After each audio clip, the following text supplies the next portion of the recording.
The capacitance of a parallel plate capacitor with plate area A and separation D is C. The space between the plates is filled with two wedges of dielectric K1, constants K1 and K2 respectively. Find the capacitance of the resulting capacitor. तो इस arrangement का जो है तुमको निकालना है effective capacitance कितना होगा। यहाँ पर डाइलेक्ट्रिक जो है वो नॉर्मली रेक्टेंगुलर शेप में रहता है, यहाँ पर ट्रायंगुलर वेजेस के फॉर्म में है। यहाँ पर हमें क्या करना होगा कि x डिस्टेंस पर, यहाँ से x डिस्टेंस लो,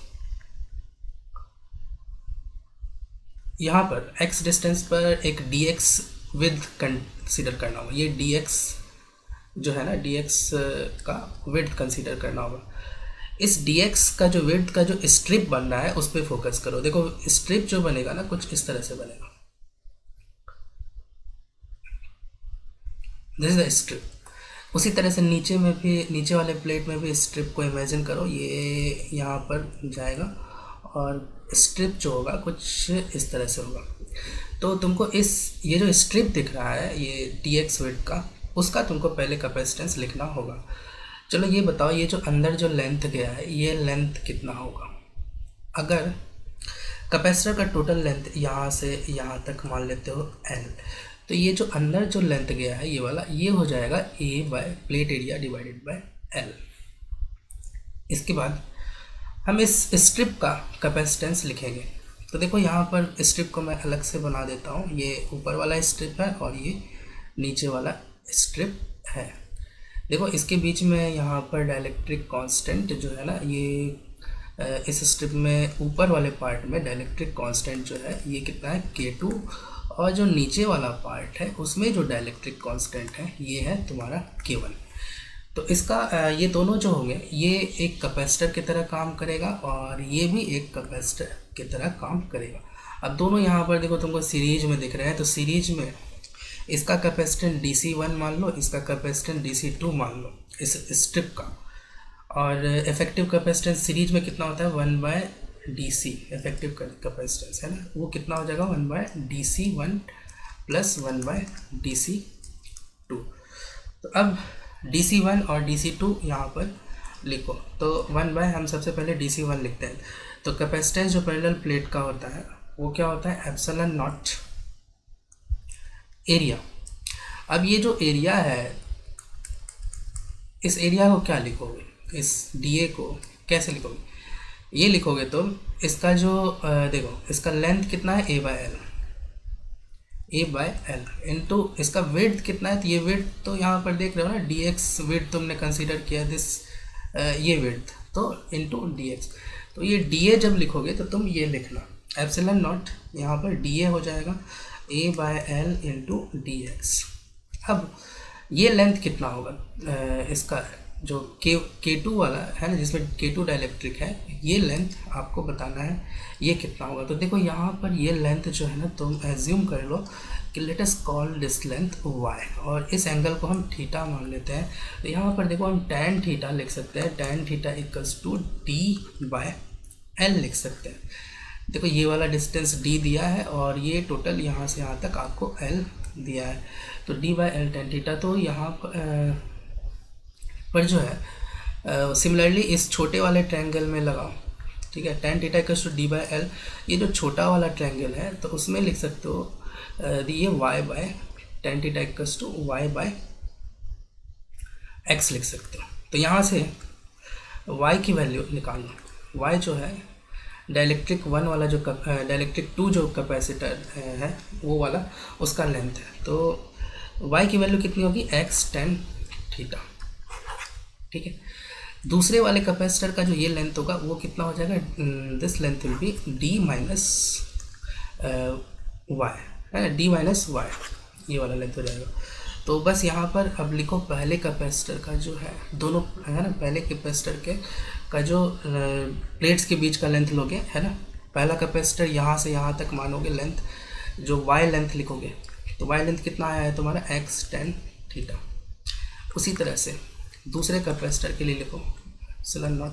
अच्छा यहाँ पर तुम्हारा K2 डाइलेक्ट्रिक कांस्टेंट भी आएगा। अब दूसरे कैपेसिटर है ना K1 वाले के लिए लिखो DC2, तो यहाँ पर K1 epsilon not A by L into D x, मतलब ये आ गया प्लेट का एरिया, मतलब इस प्लेट का तुमने एरिया लिख लिया। इसके बाद epsilon naught A by D है ना। अब हमें लिखना है ये वाला लेंथ, तो ये कितना है डी माइनस वाई, तो लिख दो डी माइनस वाई की जगह कितना लिखोगे एक्स टेन थीटा। बस इसमें से आप बस तुम्हारा कैलकुलेशन बस पार्ट बचा हुआ है। यहाँ से देखो कॉमन ले लो epsilon naught A by L into D X, इसको कॉमन ले लो तो बचेगा तुम्हारा यहाँ पर 1 ये K2 हो जाएगा और x tan थीटा ऊपर चला जाएगा तो इसको x tan थीटा ऊपर लिख लो। सिमिलरली दूसरे पार्ट में जो है ऊपर जाएगा d minus x tan theta और डिवाइडेड बाय बचेगा यहाँ पर K1। अब LCM लेके इसको ऐड करो, ये रहेगा as it is 1/ε0 a by L into D X. और यहाँ पर अब LCM लो, LCM जैसे लोगे तो ये आएगा K1 K2 और ऊपर आ जाएगा K1 into x tan theta plus K2D minus K2x tan theta, ये आ गया। इसको थोड़ा और सिंप्लीफाई करो है ना, epsilon naught A D x upon L और यहाँ से देखो x टेन थीटा को कॉमन लो, x टेन थीटा, ये बच गया K1 माइनस K2 और प्लस K2D और डिवाइडेड में है तुम्हारा ये K1 K2, तो ये this is K1 into K2। अब जो है ये जो वैल्यू आया है तुम्हारा दिस इज़ 1/DC, तो अब DC की वैल्यू लिखो। इफेक्टिव कैपेसिटेंस जो होगा इस स्ट्रिप का वो कितना होगा DC, तो इसको बस इन्वर्स करना होगा। इन्वर्स करने के लिए epsilon naught A by L और ये dx भी है और यहाँ पर K1 K2 भी लिखो, K1 K2 ऊपर जाएगा और यहाँ बचेगा तुम्हारा 1/x tan theta into K1 minus K2 plus K2D। बस टोटल अगर कैपेसिटेंस निकालना है तो इसको इंटीग्रेट कर दो, इंटीग्रेट कर लो, ये dx को यहाँ लिख लो, dx x की वैल्यू 0 to L वेरी करा दो। बस देखो ये सिंपल सा इंटीग्रेशन है और ये नीचे में जो है लीनियर पार्ट है, तो लीनियर पार्ट का इंटीग्रेशन बहुत आसानी से तुम कर सकते हो। तो यहाँ आया है K1 K2 into epsilon naught A by L और ये इंटीग्रेशन हो जाएगा लॉग, नेचुरल लॉग और x tan theta into K1 minus K2 plus K2D, ये हो गया तुम्हारा इंटीग्रेशन। और यहाँ पर देखो इंटीग्रेशन में डिवाइड भी करना पड़ता है, x के कोफिशिएंट से आपको डिवाइड करना पड़ेगा, तो यहाँ नीचे आ जाएगा tan theta into K1 minus K2 से डिवाइड करना पड़ेगा। लिमिट रख दो, लिमिट 0 to x की वैल्यू 0 से L रखाएगी। अब जो है लिमिट यहाँ पर बस पुट कर दो, एक कैपेसिटेंस आपका आ जाएगा। यहाँ पर देखो ये आ जाएगा K1 K2 epsilon naught A by L into tan theta की वैल्यू रख दो, टेन थीटा याद होगा D बाय एल था, into K1 minus K2। Log में वैल्यूज़ पुट करो, देखो ये L तो कैंसिल हो जाएगा। अब लॉग में जब वैल्यूज़ पुट करोगे तो पहले L पुट करो, ठीक है, तो ये L और टेन थीटा की जगह वैल्यू रख दो, tan theta equals to D by L था और ये K1 माइनस K2 था और प्लस K2D।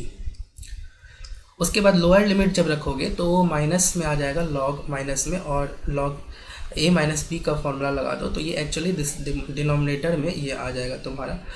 और x की वैल्यू रखना है अब 0, जब 0 रखोगे तो ये पूरा टर्म जो है कैंसिल हो जाएगा, नीचे वाला जो टर्म बचेगा केवल K2D बचेगा। अब देखो यहाँ से L कैंसिल हो गया, ठीक है, और ये ओपन करोगे तो ये K1D और माइनस K2D, तो ऊपर में देखो minus K2D plus K2D cancel हो जाएगा। देखो तुम्हारे पास जो रिज़ल्ट आएगा K1 K2 by K1 minus K2 into epsilon naught A by D और लॉग में आ जाएगा तुम्हारा लॉग में K1 बाय K2।